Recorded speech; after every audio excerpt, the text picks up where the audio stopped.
Support Name Explain on Patreon for ad-free videos, exclusive podcasts and blog posts, and to help choose what names get explained. Click the link in the description. Throughout history, we have linked various traits and characteristics to our fellow animals. We see foxes as wise, tricksy and cunning, apes as silly, mischievous and cheeky, and tortoises as slow, peaceful and deliberate. Sometimes these characteristics and traits manifest themselves as certain actions. Of course, the word we use for actions is verb. Despite this being name explained, we're by no means strangers to verbs here on the channel. This is because while verbs are usually their own thing, sometimes the world of verbs and nouns intersect with one another, and this is something we've covered in quite some detail for our first names that are also verbs video, a video no one really asked for, wanted or watched. So here's a sequel to that video. Likewise, I imagine no one wanted or will watch this one either. Still, I wanted to make it. Anyway, this class conversion of nouns into verb is also present in the names of animals too.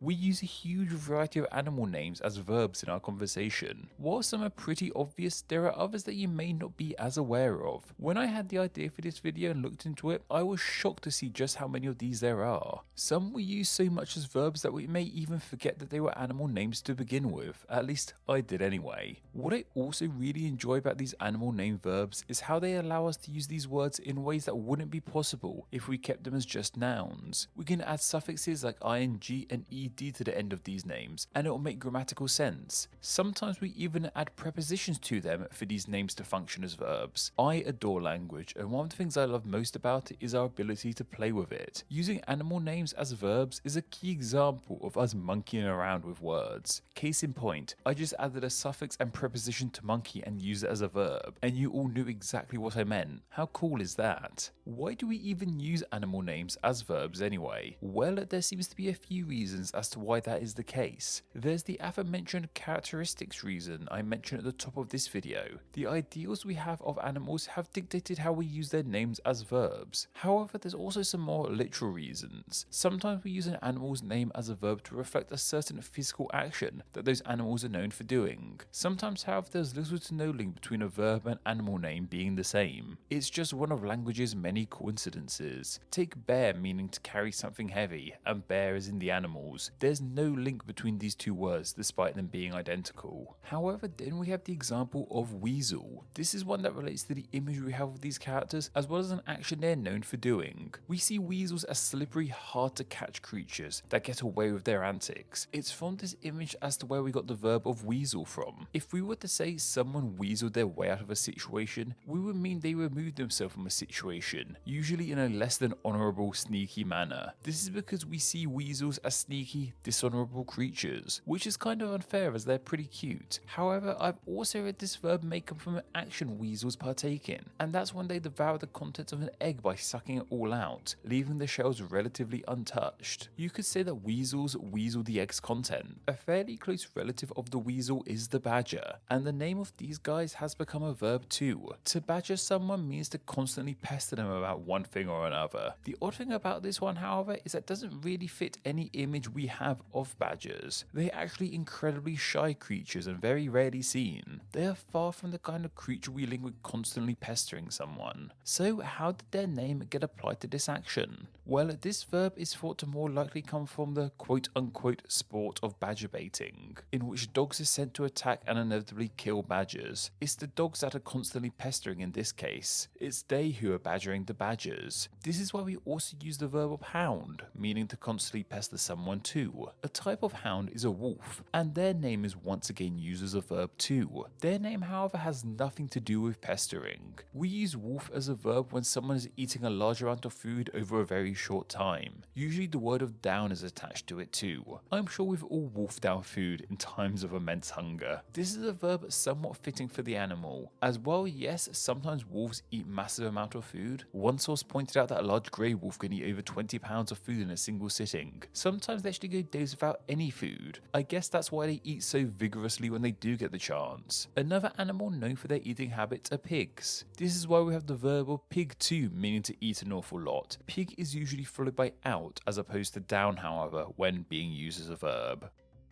In the world of rodents, two verbs come to mind, one cute and positive and one not so much. The more positive one is beaver. If you were to be beavering away at something, it means you are hard at work, making sure that things get complete. This relates to the wonderful aquatic rodent of beavers. Beavers are of course incredibly hard workers. They are most known for the amazing dams they construct in rivers. Many have named them nature's engineers because of this feat. You have to work pretty hard to make these constructions, hence why a verb meaning to work hard has been named after them. Beavers really do beaver away at their dams. The other noticeable rodent verb is rat. To rat on someone means to snitch or expose them for something they are trying to hide. This has transformed rat as a noun too. Someone who does these things are called rats too. This all derives from the rodents of course. Actual rats don't dob in their fellow animals for things they have done of course though. However, over the years rats have built a bad reputation for themselves as nasty, unpleasant creatures. This of course was most noticeable with the plague, in which rats were seen as the cause. Not only do people believe that black rats didn't actually spread the virus, it's widely thought that rats really don't deserve that reputation either. They are actually rather friendly, sociable creatures. Many are kept as pets and they can even be trained to detect landmines. Perhaps the verb of rat could be replaced with a different animal entirely. As mentioned, not all verbs that are the same as animal names don't actually relate to the animal. We mentioned this with bear and I want to cover another one here too, that being seal. A seal is another kind of aquatic mammal. While to seal something means to secure it tightly. As cool as it would be, these two things aren't related in the slightest. The animal's name comes from pretty unknown Germanic roots. The verb of seal does come from a noun however, though that noun of seal means the specific thing that closes a thing together, most distinctively stamped wax on a letter. This kind of seal comes from Latin roots with their word of signum meaning identifying mark. While there may be no etymological link between the fish-loving seals and the binding kind of seals, it most certainly has not stopped people comparing the two for comedic reasons. Where's the seal? Where's the seal? Where's the seal? Where's the seal? That's enough of mammals for now I think. Let's move on to birds. Perhaps the most popular use of a bird's name as a verb is with parrot. Parrots are impressive birds for a lot of reasons. Not only are they wonderfully brightly coloured, but they have the incredible ability to mimic human words they hear and say them back to us. It's from this skill as to where the verb of parrot comes from. To parrot someone means to repeat what someone else has said. While parrots are cool, parroting like this isn't as popular. It's usually seen as a negative thing to do by people who don't really have much of their own to say. Imagine yes men or politicians just parroting what others have commanded them to say and you get the idea. Though perhaps there's an even more popular bird name that has become a verb. This one however needs us to use the word out with it too. That being chicken out. To chicken out of something means to back away from doing something out of fear or cowardice. This is because chickens are birds deeply linked with being cowards and scared. Just calling someone a chicken was commonplace enough before we even started to convert it into a verb. Chickens have been seen as cowardice animals for hundreds of years, most noticeably because they had the habit of running away from most things. However, they are also seen as being rather brave animals too. Some chickens have been known to stand up for themselves and protect their eggs when under threat. Roosters have even become military symbols, far from cowards. Maybe like a rat, we should ditch this one too for an animal that's actually more scared of things, like badgers now that I think about it. Another bird example comes with the crane, a bird known for its long appendages, including its neck. This is why we use crane as a verb, meaning to stretch our necks out, as if we are imitating the bird. The bird also gave their name to the construction machine too, once again due to their long appendages. This somehow isn't the only bird to give us a verb meaning to have a look at something, as gander is a verb too, meaning to look at something for a long time. This derives from the name we have for male geese, ganders. This is once again because they have long necks. It's rather remarkable that language has given us two words with similar meanings, both coming from two different birds. I'd love to know if these verbs came from different parts of the world, one where ganders were more common and one where cranes were. Peacocking has nothing to do with looking at things, but instead relates to people looking at you. We use peacock as a verb when someone is showing off aesthetically for attention. This obviously comes from the bright flamboyant tail feathers peacocks use to attract females.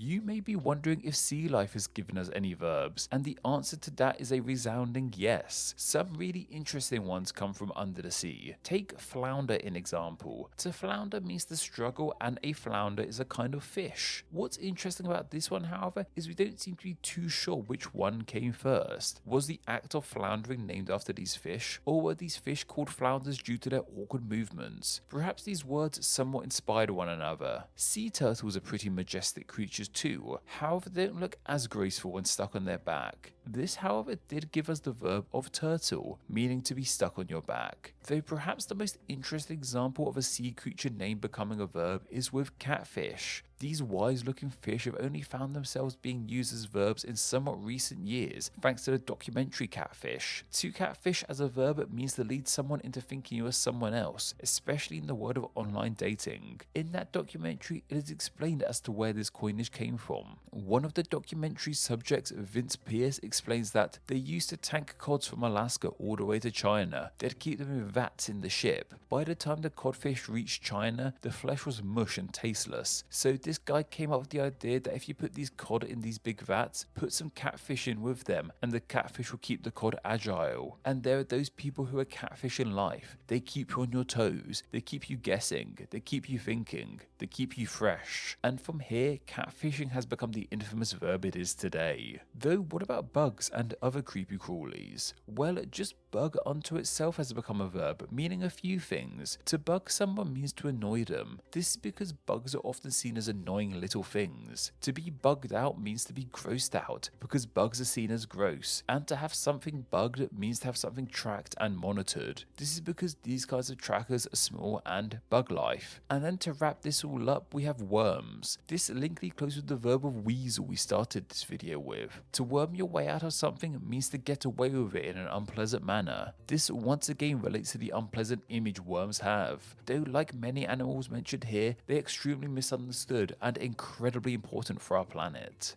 Animals are seriously great things, and this is just one way they have affected our language. Like I said, there are so many instances of animal names being used as verbs. Though now I want you guys to get creative. There are still so many animal names who aren't used as verbs. Let's change that. Think of an animal's name that isn't used as a verb and tell me what you think it would mean in verb form down below. I look forward to having a seagull through your ideas. Hey, if cranes and ganders can be bird names used to describe looking at things, then so can seagulls. Thank you to all my patrons who support Name Explain on a monthly basis. Patron is vital to Name Explain, and donating just $2 a month allows you to enjoy ad-free videos and bonus patron-exclusive content. It also allows you to help choose what names get explained in upcoming videos, and gets your name here with all these awesome people. Thank you so much for all the support you guys give Name Explain. Thank you so much for reaching the end of the video. Check out another video and subscribe to stay in the loop on all things Name Explain. Don't forget to follow me on Instagram where I'm Name Explain YT, and also join the Facebook group Friends of Name Explain, both of which will be linked down below. Anyway, I hope you enjoyed this video, and once again, thank you all so much.